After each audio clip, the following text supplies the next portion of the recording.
My gran died in November 2015, on a Thursday afternoon. She had filled out the forms to donate her body to science, so one of the first calls we made was to the university hospital. They said that they needed to collect her within 48 hours to ensure she remained fresh for preservation, but because it was almost the weekend they would have to collect her soon or, on Friday afternoon. So we arranged the quickest service ever.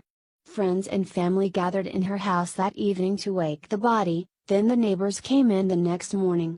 The university ambulance arrived on the early afternoon, and she was gone. During Mass the next day, there was a remembrance service for her, but obviously we had no burial or funeral service at the time.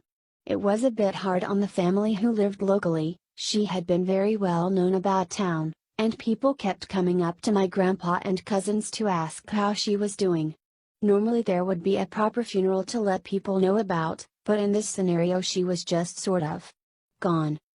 Then, about a year later, we got a call from the university saying they would be releasing the body on her anniversary. We had a few options: they could cremate her or bury her in the university graveyard for free, or if we wanted to bury her somewhere else we could arrange transport from the university. We chose to bury her in the university graveyard, where my grandpa's parents already lie, and where my grandpa will join her in his own time. We had a little service at the gravesite with a local priest who blessed her, and the university put up a grave marker. We can get a fancier one made later if we want to. The next day, we went to Mass again, and the priest asked everyone to pray for those who had recently died, and for my gran, who had been buried yesterday on her 1-year anniversary. There were some startled looks among the congregation, and some muffled giggles from the family.